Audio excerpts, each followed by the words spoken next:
Evening. How are you doing? How has Very been well, your ma'am. week? Very well. Thank you very much. Mr. How about you? Jeffrey? Beautiful. Though stressful, Shabe, we thank God. Good evening, ma. Mr. Jeffrey, we missed you. How are you? Kai. It's my network. Oh, good evening, ma. My network was bad Oh, last week, so okay.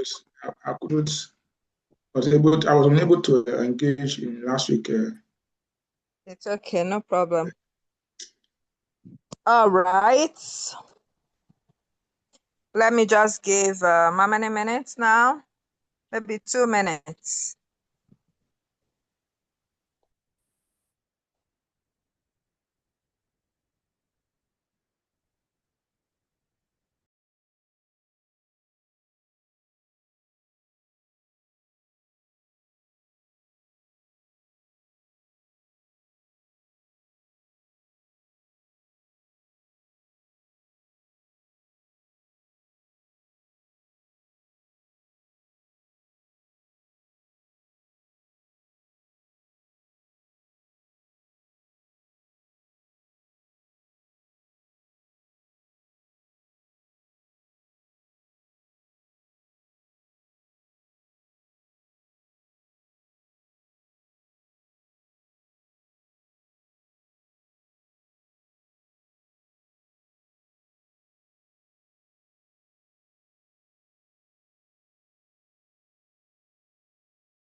Okay, so I think we should start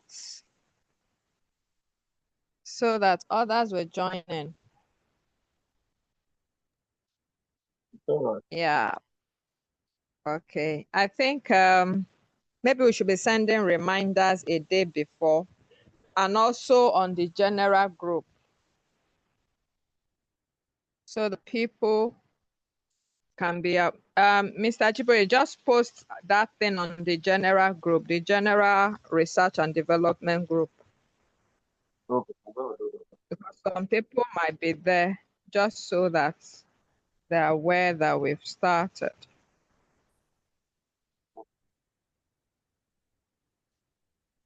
Okay.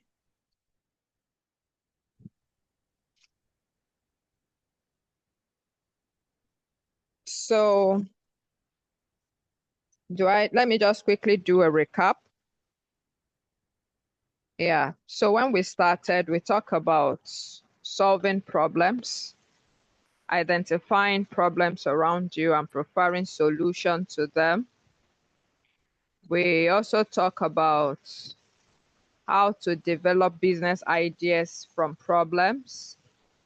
We looked at business plans, how to draft a business plan, though we're going to look in depth into that, and maybe in the second module, we're going to break it down so that every one of us will be able to write business plan for our businesses. Then last week, we look at customer needs and market dynamics So this day, we're going to be looking at something that is the lifeline of every business. If it's not in your business, then I don't know what you're doing. It means you're not doing business. Yeah, so we're going to be learning basic financial management, how to manage funds in our business. So the lifeblood of every business is actually finance, is actually money. So it's like I don't even want to call it foundation. It's not really foundation, but it's like what keeps the business going. What is necessary for business survival is the finance. So if we don't have proper management, successful businesses can fail. I don't want to, because this video is posted online, I don't want to begin to use some examples, but we know of some businesses in Nigeria, one bank at a time, bank that had been there for a long time, and I think they handed it over to the son, and due to some financial misappropriation and mismanagement, the bank is no longer existing today. So finance is the lifeblood of every business, and that is what every business needs to survive. If money management stops in the company, then the business will definitely collapse. So we have many startups that have failed for this exact reason. So it's possible to get every other thing right. But if you don't understand how to manage your resources, your financial resources, how to deploy them properly, the business is going to fail. And that's not because the business does not have customers, not because the product is bad or there's no demand, but the inflow and outflow of funds, how it's managed, is very important. So we look at cash flow management. How are we going to manage cash flow in our business, which is very crucial for long-term business success? So that is what we're looking at this evening. Okay.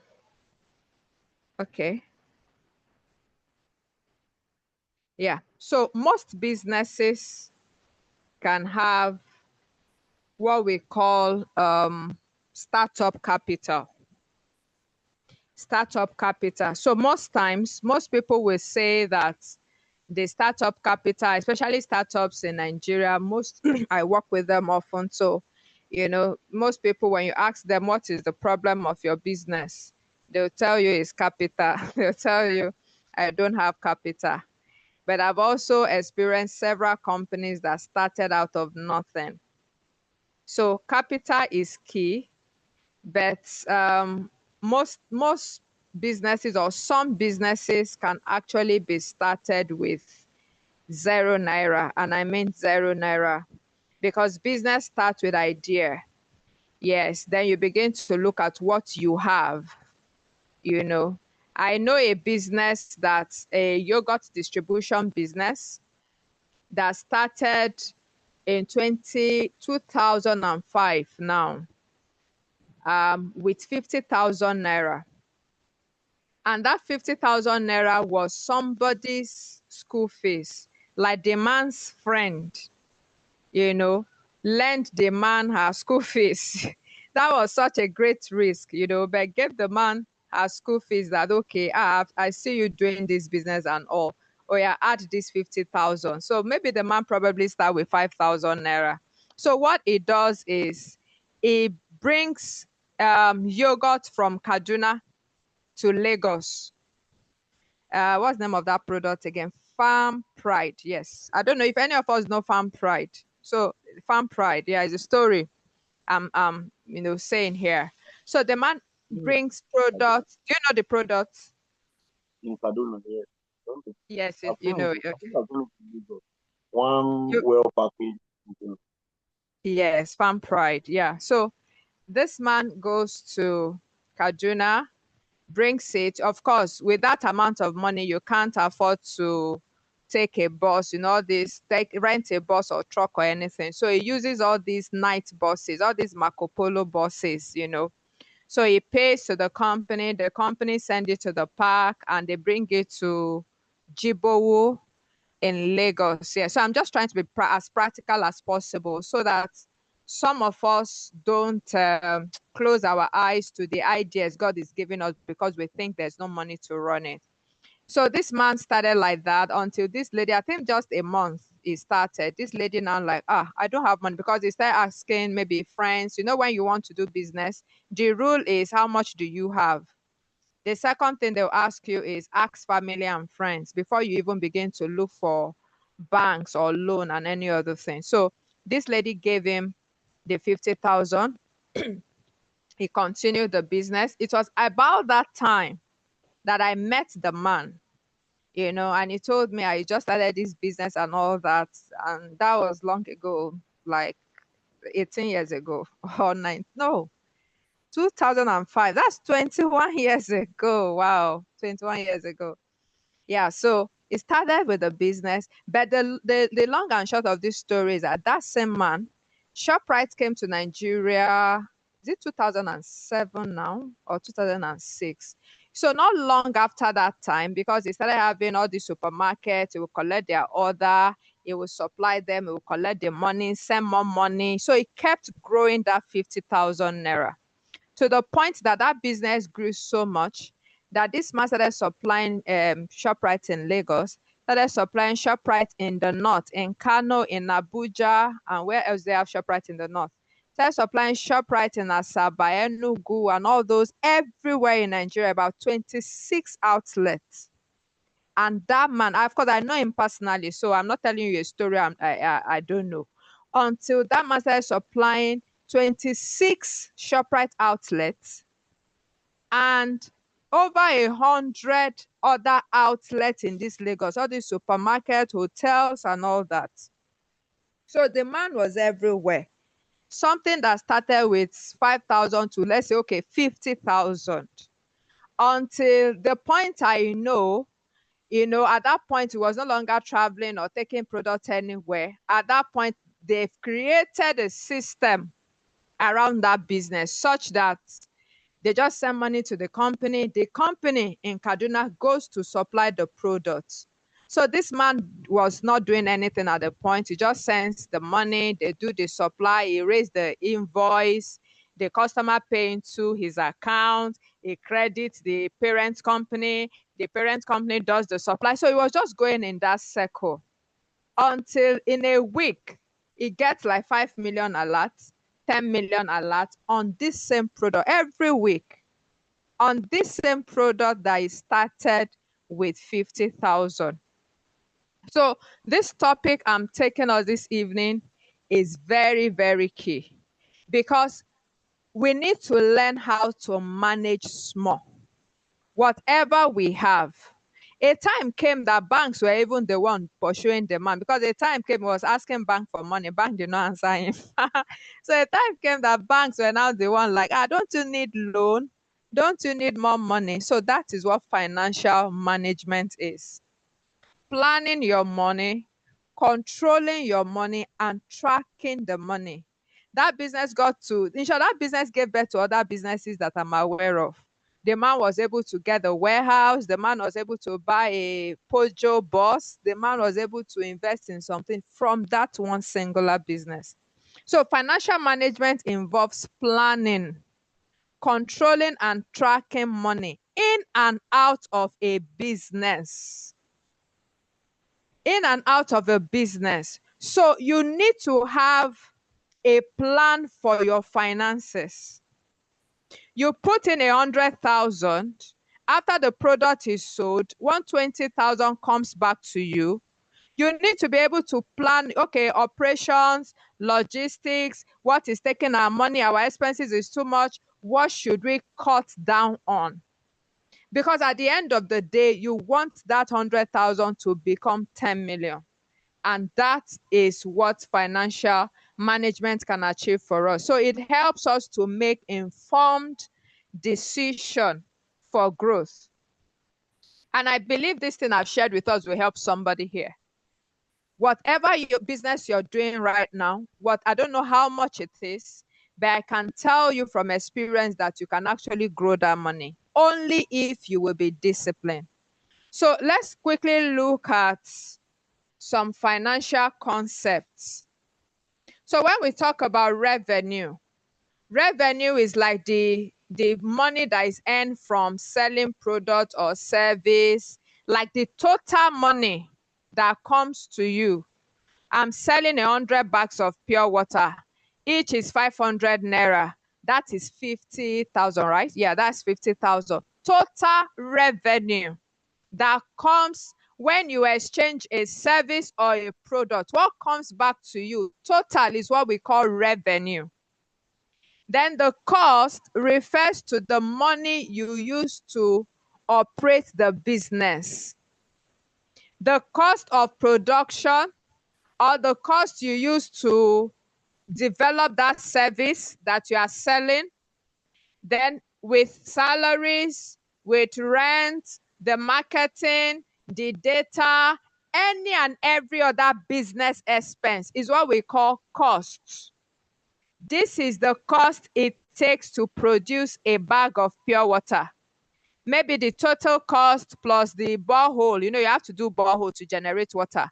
You have to do water treatments. Okay. You have to buy the sachets, that they use you have to buy some machines. You have to do all those things. You have to pay yourself. You have to pay your staff. You have to pay for NEPA bill, all those costs. So let's say a bag of water now, the total cost of producing it, let's say everything comes to 350. And this cost is what you must learn. You must study them because it's very important. That's why most businesses fail. They just assume that plus or minus. No, don't do that. Take into consideration the nitty-gritty to the least cost of whatever you're doing. I do that a lot for any business I get involved in. I try to get to the cost per item. So I don't just generalize or assume. So it's very important because if you want to get loan or you want to bring an investor into your business, these are the nitty-gritty questions that they will ask you and you should be able to answer. Do you understand? So now we look at the third concept. It's called profit. Of course, we all know what profit is. Profit is when you remove costs from revenue. The balance is your profit. You understand? So profit is 500. I'm selling water 500 naira. The cost of producing everything plus my salary inside is 350 per unit. What's my profit? 150 naira. So the revenue generation for your business is, like we said, the total minus costs. Then you get your profit. But revenue is the total of everything. Okay. So here we have types of revenue. Of course, revenue comes from product sales, money generated by selling tangible items directly to customers. That's the primary source of income of any business. You're either selling a product or you're selling a service. Service income is the revenue that you earn from providing services. Of course, such as maybe you're consulting. So now those are service business because you don't have a product. You don't have what people can see that, okay, this is my product. So you're rendering a service. Maybe you're doing consultation, or for tech people, you're building an app, you're doing maintenance and all those things. So those are what we call service business. Yeah, so is it that product or a service? But all of them, whatever comes from them at the end of the day is your revenue. We also have a kind of revenue we call subscription. So those are steady revenue from customers who pay regularly for ongoing service or products. Okay. So we have something like, DSTV, Netflix. Every month, you have to pay 3,000 or 10,000, whatever package you are. That's what we call subscription income. That is also an income.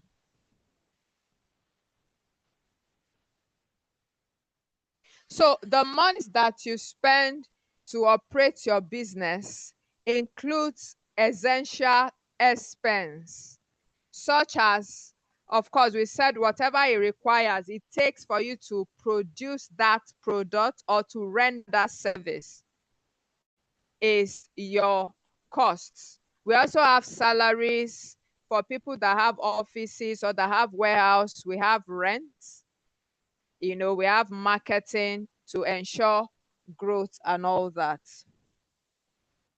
So we have what we call fixed costs too, and we have variable costs. You remember when I gave example of the pure water company, and I said, okay, money that you used to buy machine and money that you used to do borehole, because those ones are like one-time investments. They are not recurring investment. They are not what you do every time. So those are what we call fixed costs. So fixed costs are expenses that remain consistent over some time. Because of course, you're not going to be buying machine every month. And you're not going to dig borehole this year. Next year again, want to dig borehole, except you want to expand. Or you say, okay, we're paying for rent for our business, and the rent we're paying for 3 years, or we're paying for 5 years. Or even if it's 1 year, it's fixed for a period of time. So those are fixed costs. Then variable costs fluctuate based on levels of production, the materials. If you want to produce, so I'm using pure water as a case study this evening. You want to produce 100 bags or you want to produce 50 bags. So the material that you will need will vary. So that's what we call variable costs. Then labor too can be seen as variable cost because it depends on the volume of what you are producing. So I don't know if you guys are following me. Yes, ma, we are following you. Yeah, thank you. Okay. So we've also explained how profits come. Yeah, and this is why having your business plan is very essential before you start your business. Because if you do your business plan properly, there's a part of the business plan we call financial projection. So in that financial projection, you're actually supposed to, I want to do a pure water, set up a pure water factory. So we have what we call startup costs. We have what we call startup costs. So you list, that's where you have most of your fixed costs. I need to do borehole, I need to buy machines, I need to buy this in bulk and everything. Even the salaries for staff, maybe for the next 6 months, So we have all that. Then we have what we call projected income after expenses. So those are the things that your business plan must have. And those are the key things that investors would like to see. And that is why this particular financial management is key. Is key to, in short, is the lifeblood of any business, because people cannot even trust you. They won't trust you with their money if they are not sure that you can manage it properly. So it's very, very important. Like we've said over and over again, profit is essential for business growth and its sustainability. When you remove your cost from your revenue, your financial health is seen. So like I was saying, from that business plan, when we see your startup costs, we see your variable costs, then the next thing we'll ask you is, how much do you intend to sell this product?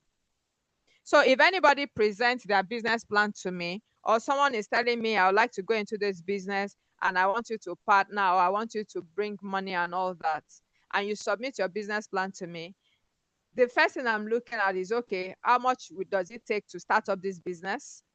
Okay, I'm seeing your fixed cost and everything. For example, ₦1,000,000. I'm seeing your variable cost 350,000. Okay. Then I'm also going to look at, okay, how much are you selling this product, or how much is this service going for? Then I'm asking you a question like, how many of this will you produce every month? Why am I asking this question? Because in my head, I'm already thinking, I'm already looking at that business before you start, if it is profitable or not. So imagine you tell me I'm bringing 2,000,000 naira as startup fund for this business.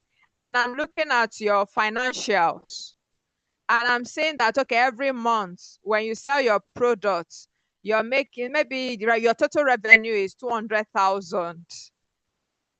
So automatically, I know that no, it takes you 10 years to be able to make the entire revenue of what I've put into that business. We'll get to that.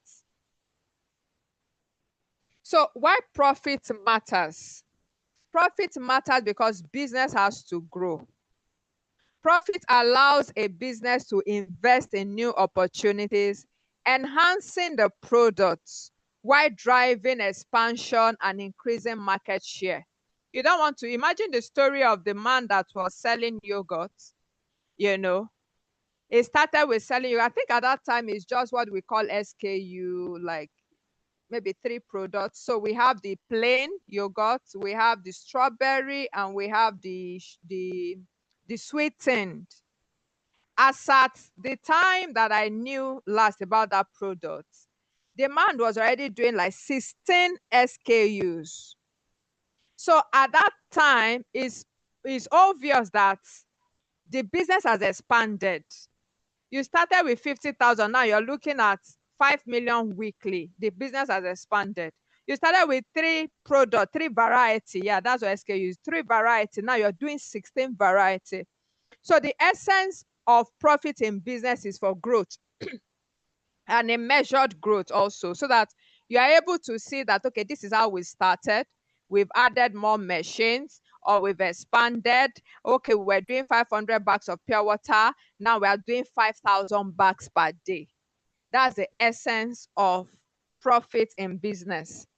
Another reason why profit matters and why people look at profit in business is what I've been saying since: investment, reinvestment, and even for investors.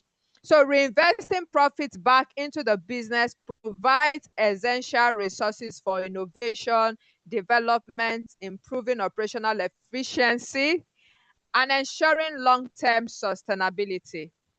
The reason why the yogurt man was able to grow from that level, to that other level, is because of reinvesting. When it started small, it wasn't looking to eat the business money. Some people can eat business money. You're doing a business and you're making 50,000 and you are spending 30,000 out of it, or you're overpaying yourself, or you're just wasting it. He was reinvesting everything. He was living a sacrificial life. Every single thing that come into the business, he pushing it back into the business. And before you knew it, when the opportunity for ShopRite, Celia start supplying us, that should be like times 3 of everything he was supplying the entire Lagos that one ShopRite was to take. He had funds to do it. He had money to do it because he has painstakingly built that business to that point. Another reason why profit matter is for financial stability. Profit contributes to financial stability, helping businesses navigate economic challenges and downturn, while providing a buffer against unforeseen circumstance. For people that are into trading or retail, you can buy a product from the market at 1,500 and your margin is, let's say, 20%, and you sell for 1,800, and you're happy that you've made 20% profit, especially for all the supermarket kind of business.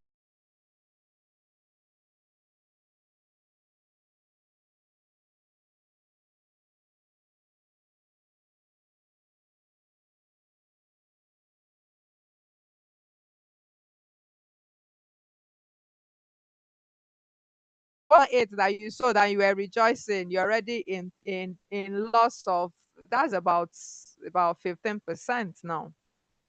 The business is already in loss. So if you usually buy 20 cartons, you see that the same amount that buys 20 cartons can only now buy you like 15 cartons.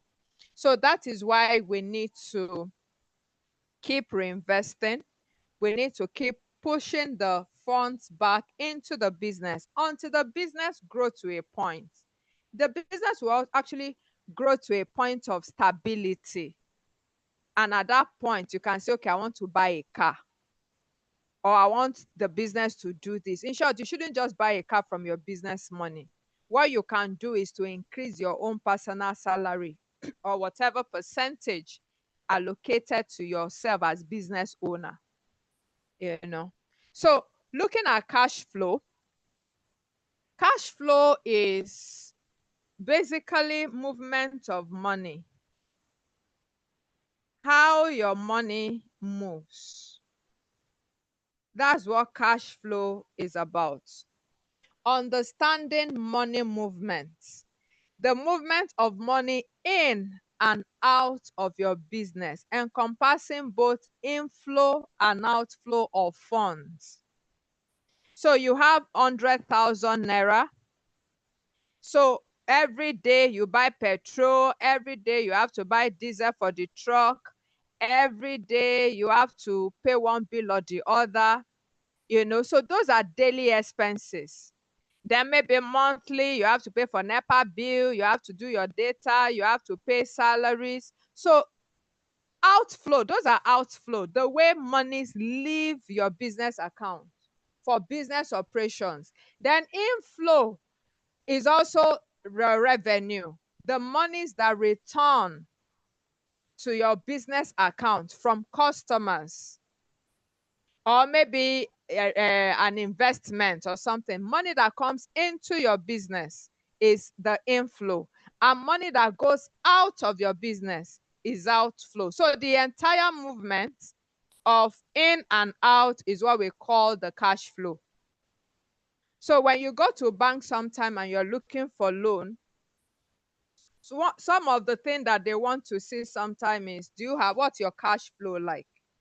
Your money movement like? It's not all business that have such cash flow.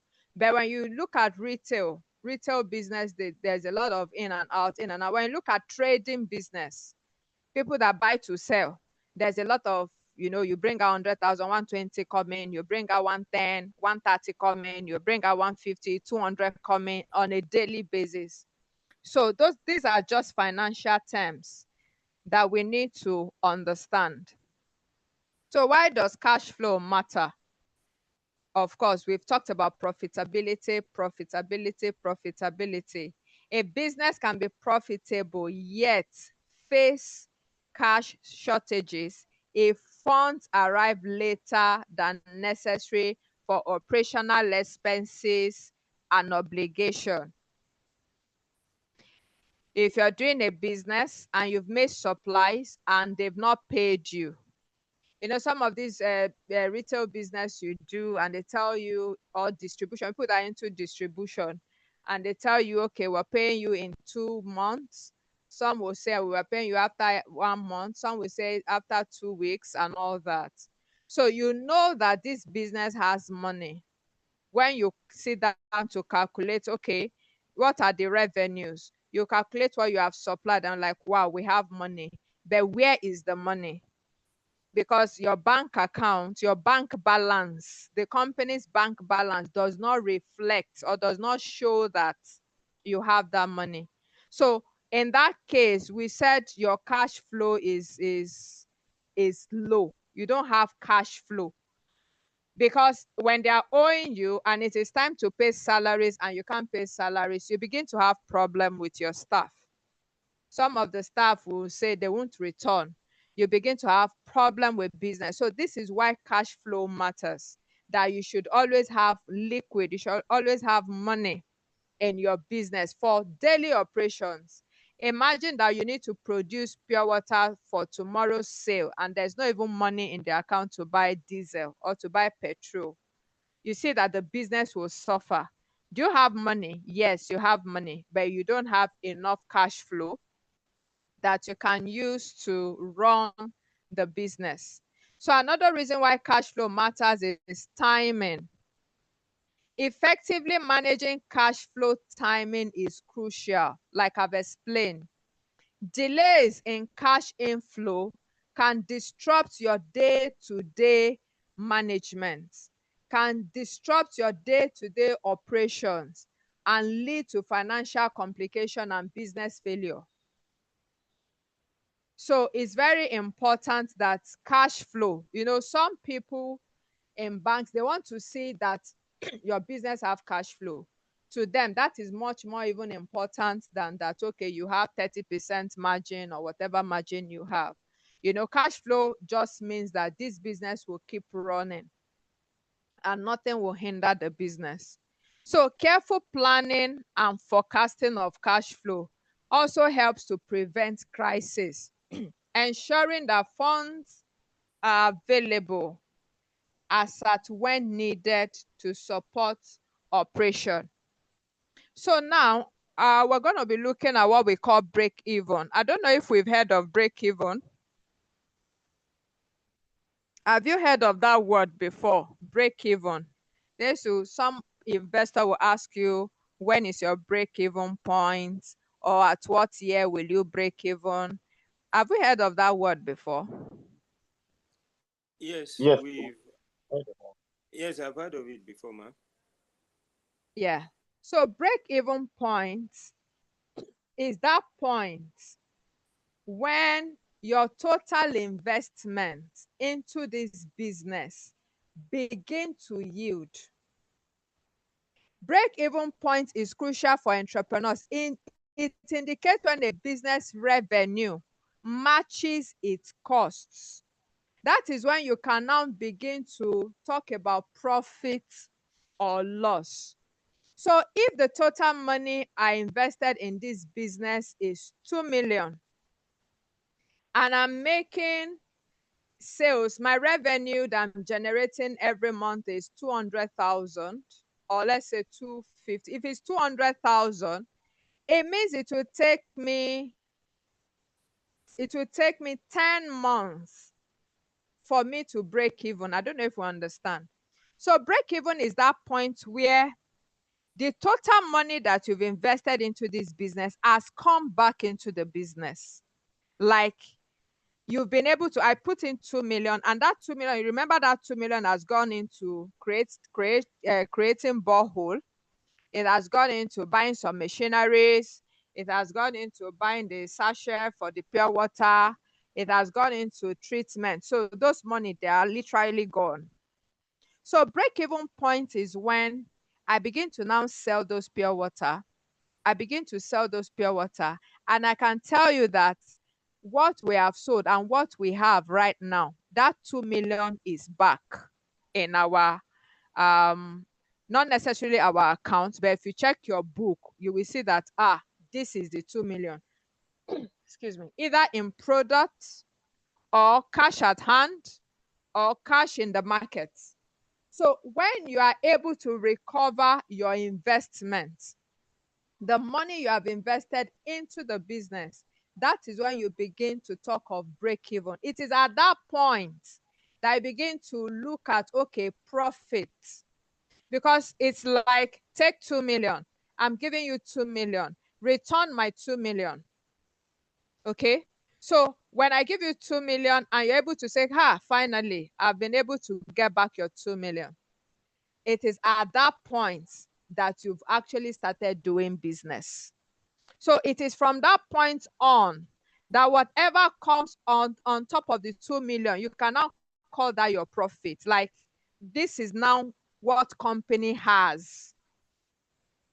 And if you had 2 million in July and in August it becomes 1.8, you know that you are in short of 200,000. That is now minus. So you hear most investors asking you, and these are practical things that investors look at. So I'm just telling us, in case you want to submit a business plan to any investor, you're looking to somebody putting in business into your money, putting in money rather into your business.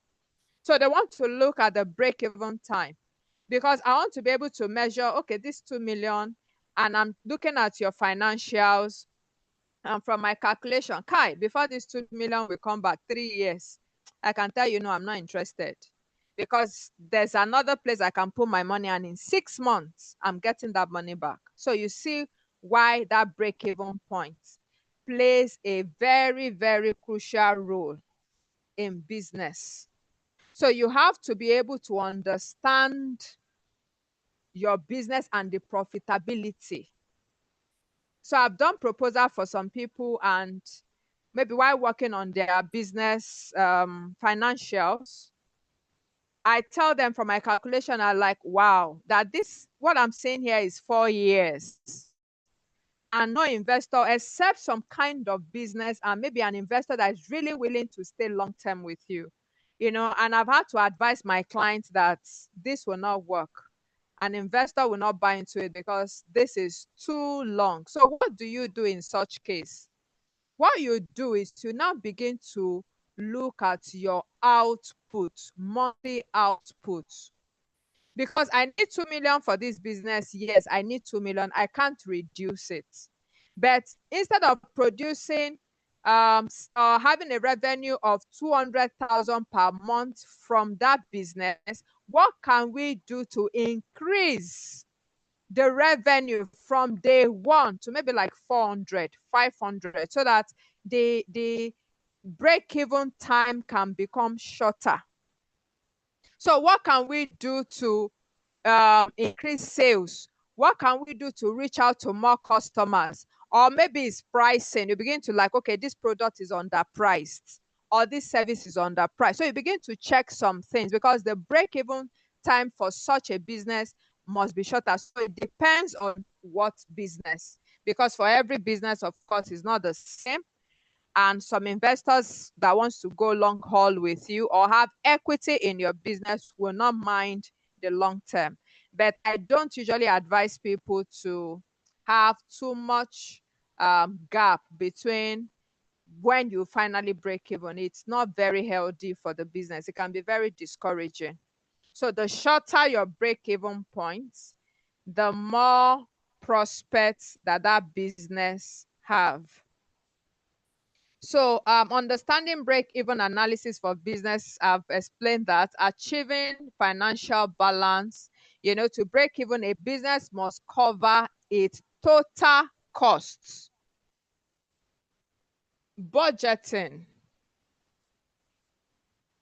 Now we're looking at financial planning basics. A budget is essential for managing a business finances.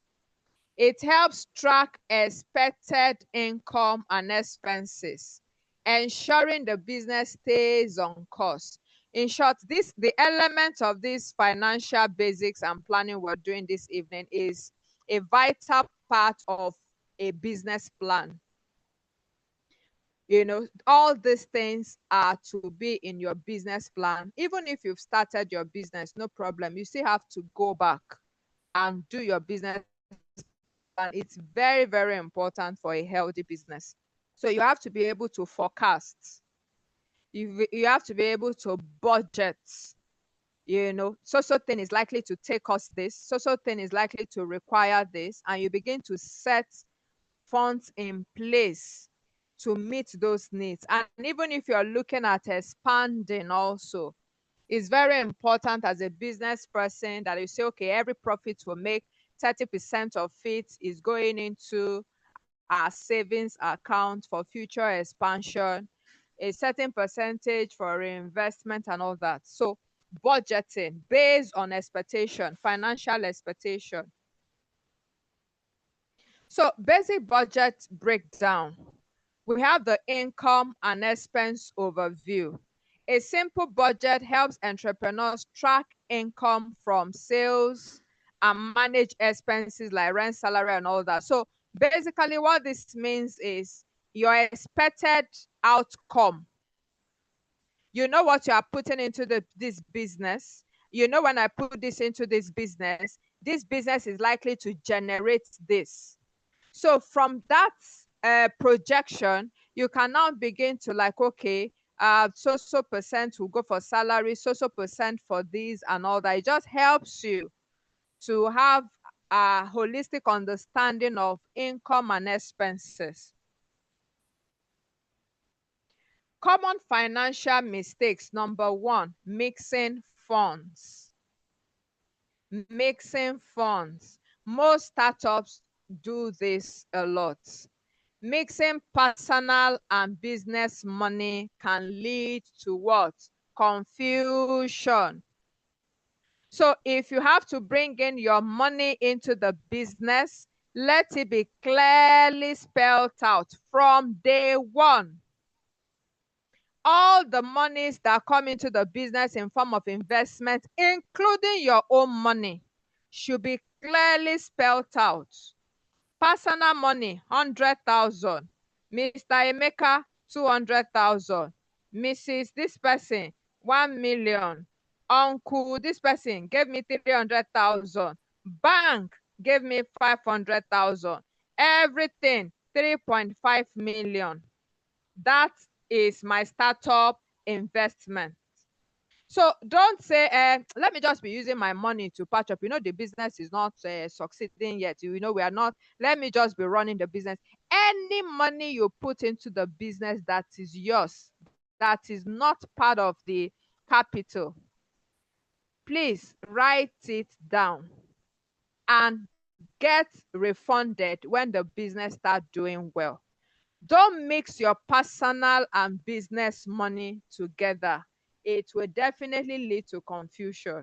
That business will not last. It makes it difficult to track expenses and profit accurately for your business. So even if at a point there's not much money to carry out some things or to do some things, and you quickly want to say, okay, take 5,000 and buy petrol or buy fuel, something that is needed for the company, please write it down. And write it down as loan to the company, so that when money comes in, you can take your money back. Very important. So mixing of funds is one of the mistakes that people make in business. You shouldn't mix your business money and your personal money. Even if you've not registered your business yet, and you're using your personal account, have a book, have a place where you journal and record your business expenses. To up to 100 naira, that okay, I gave Emeka 100 naira when they were going for supply because they needed to buy or pump tire. Please write it down, expenses. Very, very important. Let it be clear from day one that this is business funds and this is personal funds. Even if it's mixed together in your account, it shouldn't be. But even if for whatever reason, let it be differentiated in your journal. Very important. And if you've not registered a business yet and you have to use your personal account, these days we have all these OPay and money points. You can just open another bank, maybe Zenith Bank. Apart from your normal day-to-day account, personal account, you can use your name to still open another bank and say, okay, my Zenith account is for business, or my money point account is for business. Very, very important. So another mistake that we make in business is ignoring cash flow. Ignoring cash flow. I've talked about this. If you ignore cash flow, you get to a point that business cannot be sustained, not because you don't have funds, but because you don't have cash at hand or cash at bank. So ignoring cash flow can jeopardize a business as unexpected expenses may arise, leading to financial instability and potential failure because there's no cash flow. Your truck may be going to supply the pure water or the products to your customer, and something will happen on the road and the truck cannot move, and you instead them get a mechanic, and the mechanic is checking it, and mechanic is saying, Oga, this is a major this thing. No, you have to hire another vehicle. If you don't have cash flow, and if your goods, if your product is has a short shelf life, if it's like perishable, like tomato, vegetable, and all those things, you see that you've lost those products, especially if you have to travel from one state to the other. So cash flow is very important in case of eventuality. Another mistake entrepreneurs make is not tracking expenses. Like I've said, you need to be able to track expenses to as small as, I used to be very good in this one. In short, my personal expenses, I track everything. Just recently, I like, why am I even doing this? But I used to be very good at tracking. If it's 10 naira, if it's 20 naira, track it, write it down. It's good for your business. Imagine if an investor comes to your office and you open your financial book and they are saying that you bought biro 20 naira expense and you wrote it down. If I were the investor, I'll be really, really impressed, because that shows prudence. That shows that no, these guys know what they are doing. So it's very, very important that you track expenses. Not tracking expenses may result in overspending, lost income opportunities, and a lack of understanding of the business financial health. Because you're not tracking expenses, you keep telling yourself, we are making money, not knowing that you're spending much more that you're making. So finally, tonight, key takeaways. Financial importance. We've said that finance is the lifeblood of business. It is impacting every aspect from operations to growth. Understanding it is crucial for long-term success. Core concepts. Grasping revenue, like the concept, we discuss revenue, we look at cost, we look at profit, we look at cash flow, break-even point, budgeting, and all that. These things form the foundation for sound financial management and decision making. Success strategies. Implementing good financial management practices helps businesses navigate challenges, ensure stability, and capitalize on opportunity for growth and expansion. So if you've been doing your business any other way, it is time to start doing it right. It is time to start getting it right. Even if you don't have an investor yet, and if your own business is such that, today I have 20,000 I put in the business, tomorrow I have this I add, please write it down. Very, very important. As an investor, I'll be very glad to come to your business and see, like as small as you can. No, that will really impress me, because for me, that shows that this person is prudent.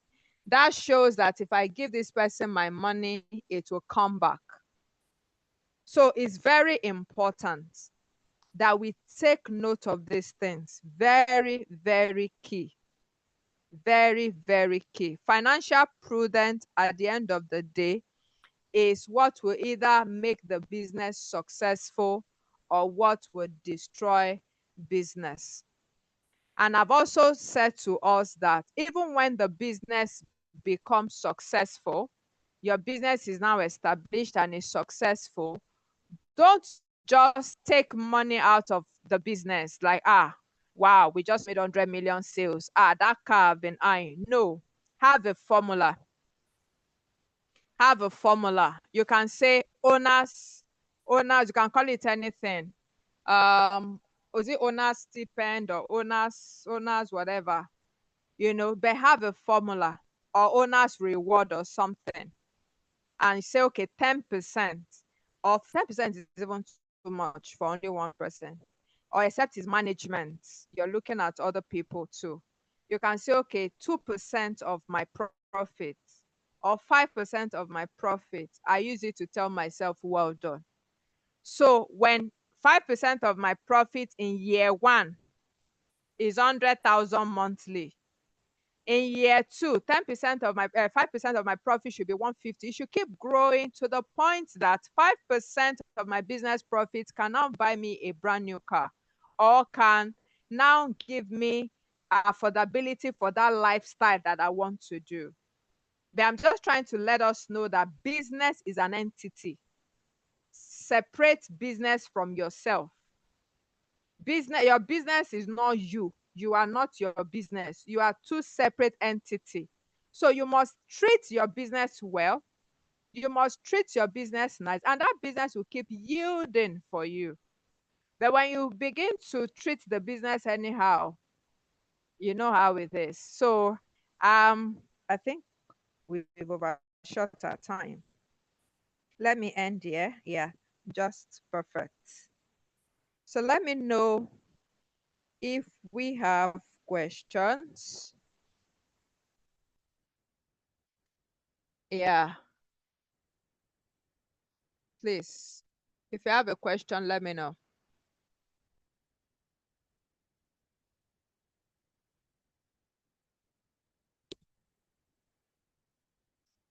You can just unmute your mic.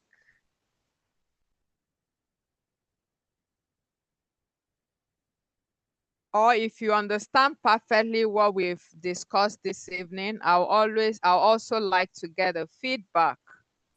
So let me know, is it that you understand perfectly or you have a question?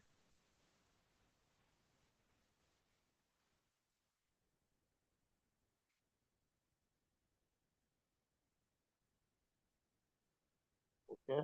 Thank I you hope very I'm much. audible. Okay. Yes. Yeah. Thank you very much. This is Yeah. kind of a very crucial aspect of the business. Because you are thinking, I was just thinking some of the mistakes I made before in terms of managing finance. I also practice as an engineer. There was a time I took a contract and one federal government project like that. So somebody gave to us. So and I began to do the project then. But as we were talking this night, I began to see some of the mistakes I made, that made it look like I was almost going to run into loss. There was at a time when they were delaying to pay us. I started using my money to run, to fund the project. It was going smoothly. The work was moving. But at the time when they later paid, maybe because of lack of proper, and I was the only one, and the only one working that time. I don't really have a hand because the amount of money they were paying was not enough to get someone hired who could work like a CEO or something for me who could help me. So at the end of the day, I noticed that, by the time they ended up paying, I could not really calculate exactly how much of my personal money I've spent, and I've it's a gone into the million project. that Wow.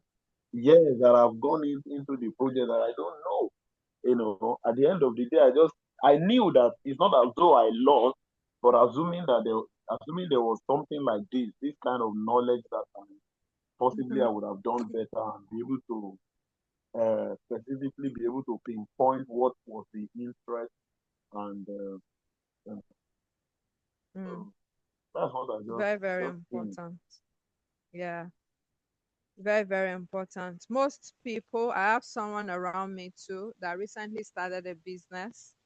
And when you ask the person, are you making money? Say, yes, yes, he's making. I mean, like, okay, how are you making money? Like, how much do you make per week? He said, I don't know, but we're sure making money. So most of us are used to just moving, so long as money, especially for developers, real estate people. Yeah. Real estate, big Oh, money. it's exactly So that was one when of you the see, things. yes, I know now, I've been there Yeah, before. So when you see yeah, big money, you are like, we are making money. We are making, my dear. The more you are making that, you think you're making money, expenses are creeping in because you're spending money. And especially this kind of business that they don't pay you everything at once. They will say, okay, we are paying you 30%. Go move to sites. And you move to site and you are happy. You're jumping up and down because you've seen 30 million or you've seen 50 million. You think you have money. And before you know it, they won't even pay you your balance. They will now hold your balance for the next 2 years.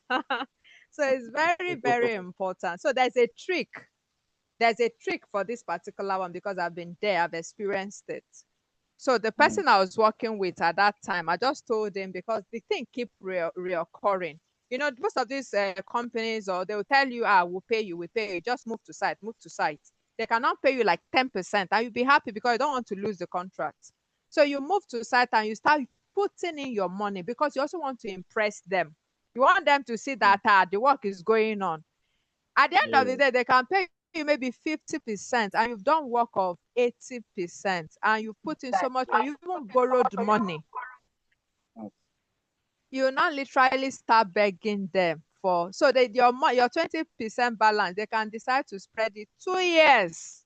So it's very important that as you go, you look, business is a daily thing. It's not like, that's why we call it operations, daily operations.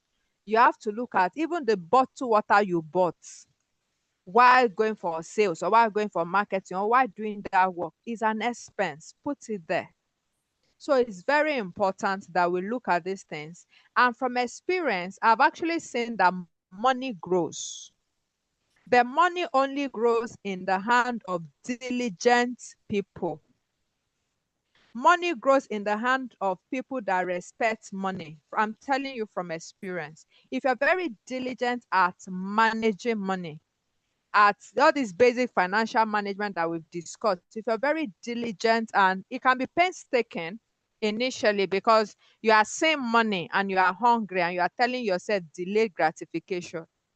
Because if I take from this money and feed my family now, this money will not, this is business money, but money grows in the hand of faithful stewards.